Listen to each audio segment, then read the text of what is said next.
Eto bang si Kangaroo, may katulad ba 'to? May kabisyo ba tayong tulad niya ngayon na nakikinig sa atin ngayon? Tingin ko marami partner eh. Ito, Ano, sige.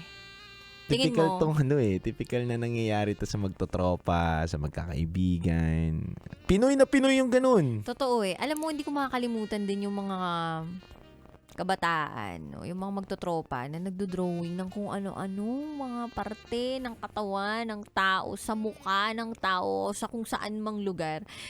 Alam mo yung pagtropa mo, ang idodrawing mo yung parang yung hugis ng Oo. alam mo na yun. Hugis ng kargada namin. O yun. Nilagyan kami sa noo, nilagyan ka dito sa braso, sa gilid. Totoo. Tapos meron pa yung, dati naalala ko tuloy, yung sa classroom lang, Mm. may papel.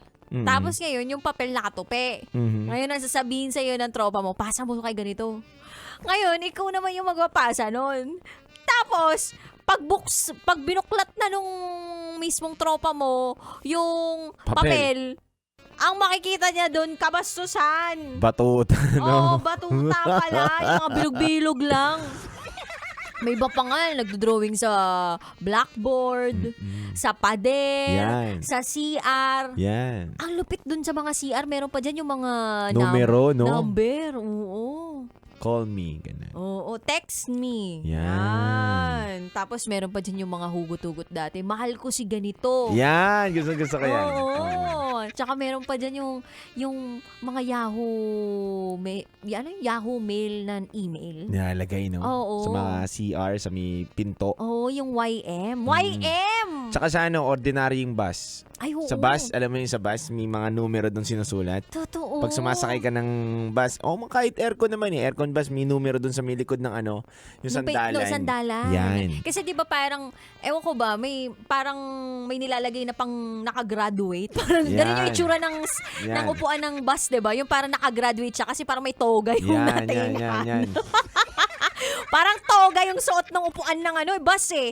So ngayon, dun sa likuran ng bus na yon, parang puti kasi normally yung nakalagay dun, di ba? Na parang leather type. So yan. ngayon, may nakalagay dun na mga numero.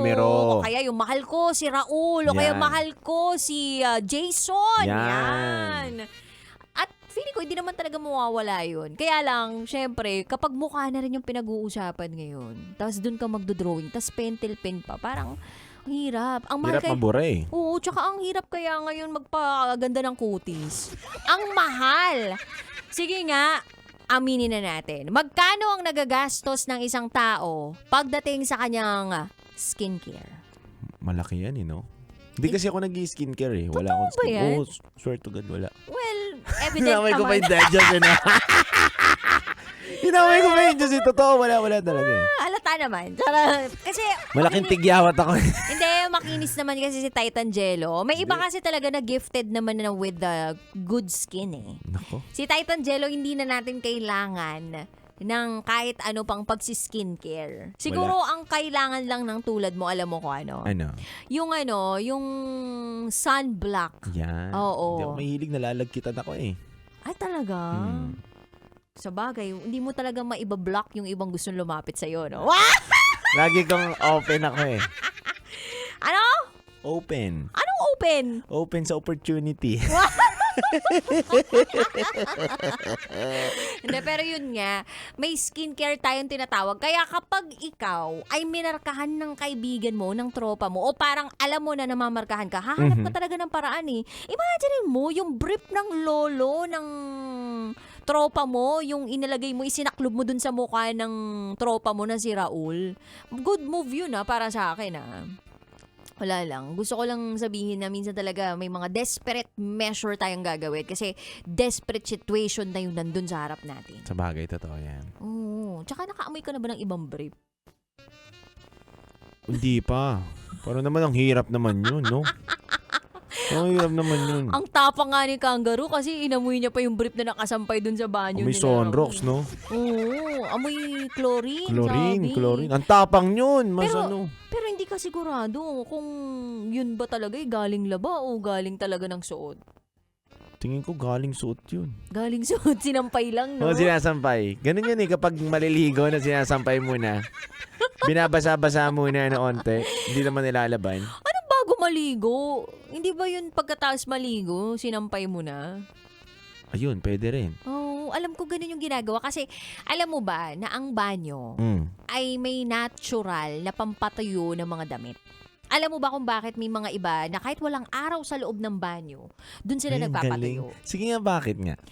Meron kasi siyang parang merong temperatura tsaka merong nakalimutan ko yung term na ginagamit nila pero basta meron daw something ang loob ng banyo, yung moisture whatever ganyan, na nakapagpapatuyo ng natural doon sa inyong mga damit. Kaya gets ko yung iba na doon mismo nagpapatuyo. Pero may iba naman na nagsasabi doon na lalo na sa mga babae, huwag ka daw magsasampay ng kahit anong underwear sa labas ng bahay, lalong-lalo na kapag gabi na. Bakit? Kasi pwede ka daw mabuntis. Ganoon. May pamahiin na ganon. Tsaka hindi daw magandang makita ng ibang mga tao yung underwear ng isang tao. Oo naman, tama naman yun. So, wag ka daw magsasampay doon. Kaya, nagagets ko yung iba na sa loob ng bahay, sa banyo nila, doon nila sinasampay yung mga underwear. Ayan. Oo. Kaya lang, syempre, pag may bisita ka, dapat talaga tinatago-tago mo yan eh. Tago mo. Pero kasi may mga lolo't lola, yung mga nanay at tatay, walang paki masyado sa aesthetic ng bahay yan eh. Totoo yan. Yung tipong kapag may sinampay kayo, okay lang kahit sa loob ng bahay sasampay kahit may mga bisita. Basta ang mangyari, matuyo yan. Alam mo, partner, ano ko eh, dumalo ako sa isang bahay ng kaibigan ko. Pagkagalaw ko ng tropilo, nandun yung bra ng nanay niya. Totoo. So, bakit daw nandun yung bra ng nanay niya? Wala, tinatago doon ng nanay niya yun minsan. Siguro naiwanan doon, nagtatanggal. Pag baka nasikipan, ito ko muna nga to. Tapos sinuksok doon sa no? May bisita tayo dadating. Taranta siguro. Di ba pag bisita ka, nangihiram ka ng tropilo, tapos papatong mo dito sa sa nap mo. Oh. May pagkakita ko, ang laki na ito, cup dito Cup D? Laki nga. Ang laki niya na. Nung nakita mo ba, totoo ba na O cup D? pagkakita ko yung nanay, pwede pa. Pare, pwede pa yung nanay mo Buti hindi ka binatukan ng tropa mo. Pare, gusto nga kita maging tatay, sabi niya. Tagal-tagal na rin ako walang tatay. Kaya sabi sa akin. Kala ko sabihin sa'yo, pwede ka naman maging baby. Baby gwasan ka. Pero grabe yun, Cup D, no? Laki, no? Oo, laki nun. Ano kaya tsura nung brief nung lolo nung Raul, no? Ang laki rin siguro. Totoo. Tsaka uso kasi sa mga lolo't lola yung yung mga underwear na hindi na ganun kasikip yung anong tawag doon? Yung garter. Oo. Medyo maluwag-luwag na. Maluwag na. Kasi para sa kanila, okay na kahit hindi masyadong maganda yung design. Tama. Basta ang mahalaga, komportable ako. Tsaka may mga lola talaga na tatagal na talaga sa kanila ng mga underwear nila, pinagmamalaki pa nila. Oo, may nakaburda pa. Oo, binigay sa akin to ng lolo mo. Wow. Lolo bad talaga yung Ito nagbigay yung sa kanila. unang-una kong sinuot at ito yung unang-una niyang binaba nung magkasama kami. Ayan. Wow! Binili niya pa to. Akala ko kaya kami nalaman ganong klaseng kwento kasi lola yung sinibak mo. Eh. Hindi!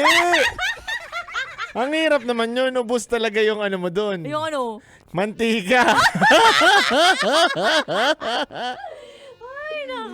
But anyway, Kabisyo, nakakamiss ang samahan talaga ng mga magkakaibigan, lalong-lalo na kung talagang tunay ang inyong mga Tama. magkakaibigan. Huwag nyo sanang tanggalin yung ganong klaseng mga selebrasyon sa buhay ninyo. Kasi, alam mo, dude, ngayon na-realize ko, ito, medyo emotional kasi yung kaibigan ko sa teatro dati, she passed away. Tapos, ang ikinamatay niya, aneurysm.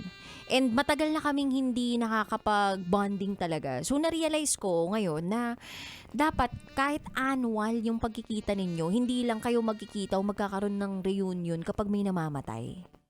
Tama. So, mas maganda talaga, Kabisyo, na kapag may selebrasyon yung isa, kung kaya nyong imbitahan lahat, mag-imbita kayo. Kung kaya nyong magsama-sama ng isang beses sa isang buong taon na hindi kinakailangan na may mawala pa para magkita-kita kayo, gawin nyo. Tama, Kasi napakaiksi ng buhay.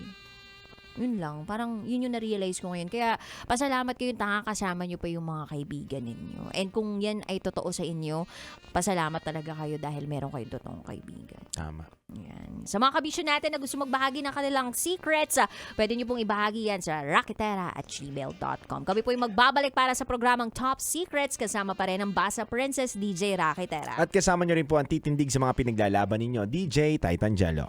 At kayo ay nakatutok sa 90.7 Love Radio. Kailangan pa bang i-memorize yan? Basic! This is SPG, as in super. Back and earn. Secret File. At syempre, bago natin i-play yung kanta natin, batiin muna natin si Mr. Joel Maninang Cruz! na nakikinig daw ngayon at nasakyan ni Kim Chino. Mayaman yan si Kim Chino. Grabe. Pabayaran mo ng 5,000 sa'yo. 1,500 yan, automatic. Ay, oo nga kung nakikinig yan, may 1,500 ka. Oo, love knows no boundaries. Oo, kung saan pwede ka manalo ng 1,500 1,500 pesos. pesos. Hatid po yan sa atin ng ACS Charm Popcorn Purple Eternity. Kaya again, Joel Cruz, congratulations. Ingatan mo ang pasahero mo. Ihatid mo siya sa langit. Charot.